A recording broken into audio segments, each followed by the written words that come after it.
Y para tener precisamente las impresiones, el análisis y seguimiento de este tema, saludo con gusto a nuestro gran amigo Marwan Soto, quien es especialista en Medio Oriente y comentarista aquí en Milenio. Marwan, ¿cómo estás? Y sin duda, Hola, ¿qué tal? gusto saludarte. Buenas Preocupado, tardes. ¿no? Por lo que está Empezamos el año sucediendo. agitado.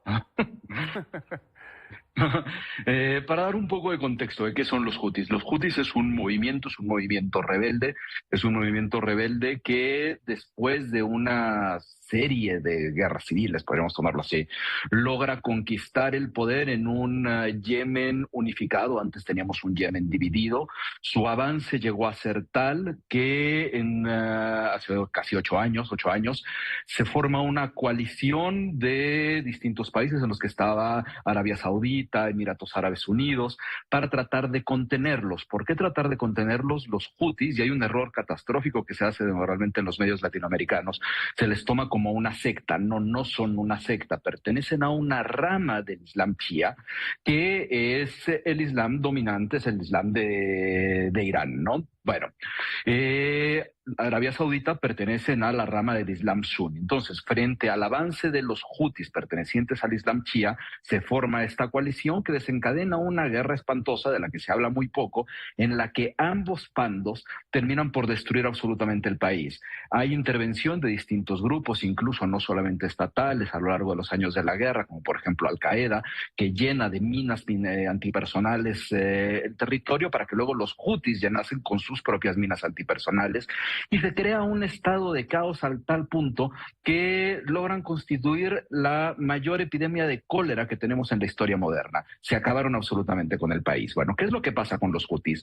Después de ese periodo en el que incluso ya había una especie de intento de normalización de esa guerra, resulta que habían ganado el poder. Tenían prácticamente dominado todo el territorio, salvo una parte al sur, y con la incursión en Gaza posterior a los ataques de Hamas del 7 de octubre, los Houthis, que siempre habían sido o habían usado el discurso pro-palestino para tratar de enaltecer algunas de sus identidades, pues se suman a algo que ya venían también haciendo con menor intensidad, que es atacar instalaciones o atacar cualquier cosa vinculada con Israel. En esta ocasión, desde noviembre, como decías al principio, resulta que empiezan a secuestrar barcos, atacar barcos en una de las rutas más importantes del comercio internacional, por la que pasa una buena cantidad del petróleo, una buena cantidad del gas también que se usa en Europa, de manera que empiezan a colapsar las rutas de comercio internacionales y le dan pie a una coalición liderada por Estados Unidos y el Reino Unido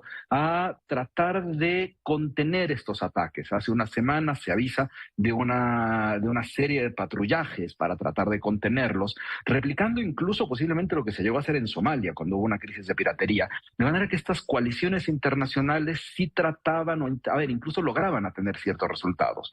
Resulta que los Houthis no se detienen pese a esta serie de patrullajes, y primero, hace 2 semanas, teníamos incluso alrededor de 12 buques que habían sido atacados, y llegamos a cerca de los 30 en las últimas horas. A partir de eso es que la respuesta de esta nueva coalición es atacar directamente a las instalaciones Houthis. ¿Cuál es el problema de esto? El problema de esto es una serie de paradojas increíblemente complicadas. Por un lado, si queremos ser como que lo más ecuánimes es, se necesita detener el secuestro y el ataque de los Houthis sobre Mar Rojo, definitivamente. ¿Por qué? Porque atentan contra la estabilidad internacional, así de básico, ¿no?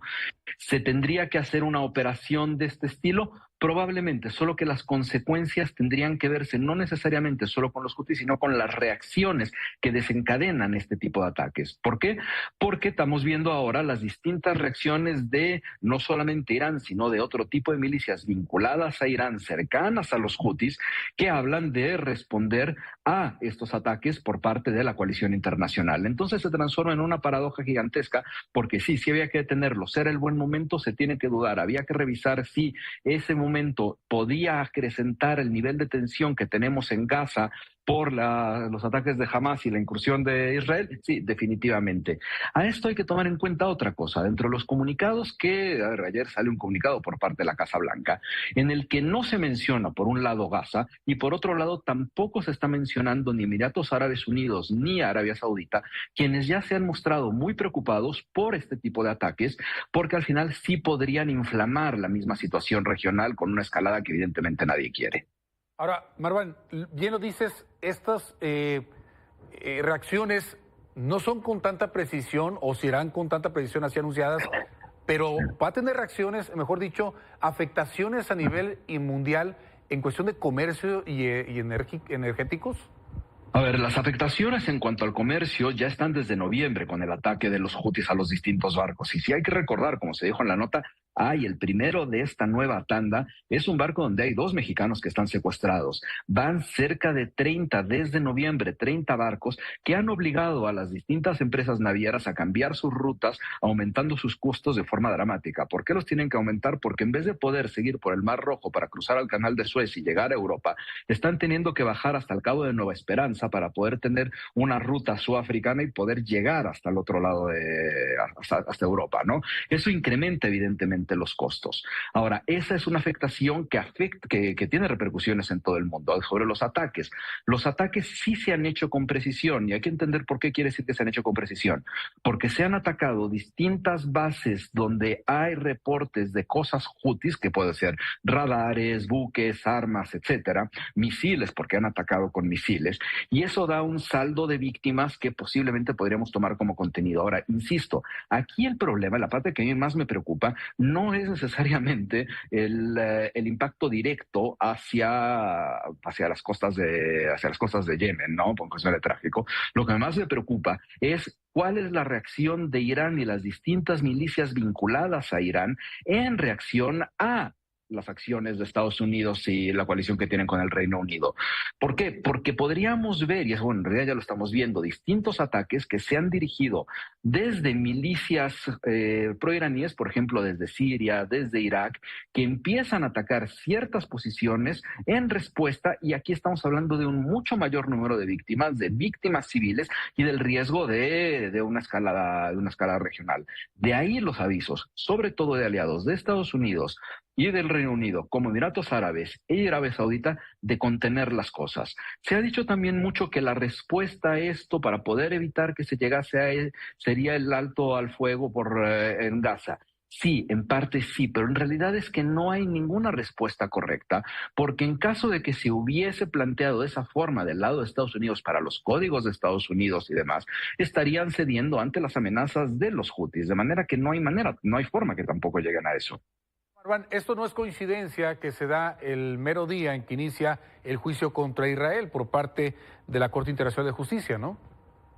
Sí, a ver, el juicio que inicia ayer a partir de lo presentado por Sudáfrica en La Haya para hacer notar los distintos actos que se catalogan genocidas por parte de Israel en su intervención en Gaza, al final es parte del entorno en el que estamos metidos. Y es un entorno por el que sí hay que entender una cosa: la única forma de contenerlo es el cese al fuego. Si no se entra en una dinámica de conflicto donde ahora son los Hutis, Irán entonces, para defender a los Hutis, va a empezar a atacar ciertas posiciones desde Irak y Siria, como te decía. Eso refuerza la posición de Assad. Rusia entonces ve razones para seguir respaldando a Assad, Irán también, y eso va inflamando las cosas. A partir de eso, que si la solución es cese al fuego. Y frente al juicio que decías, ayer se presentan las primeras cosas, la defensa de Israel no parece muy sostenida, y al mismo tiempo hay que entender una cosa: aquí se está juzgando la intervención de Israel sobre Gaza.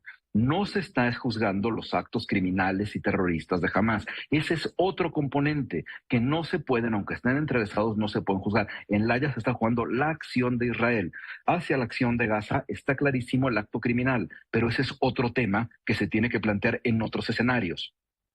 Totalmente, pues es importante estar entendiendo estos escenarios, como ya lo decías, porque al final de cuentas, donde haya guerra, hay un efecto también mariposa en todas partes del mundo. Justo. ¿Verdad? Marwan, muchísimas gracias, como siempre. Gracias, buen fin de semana. Igualmente para ti.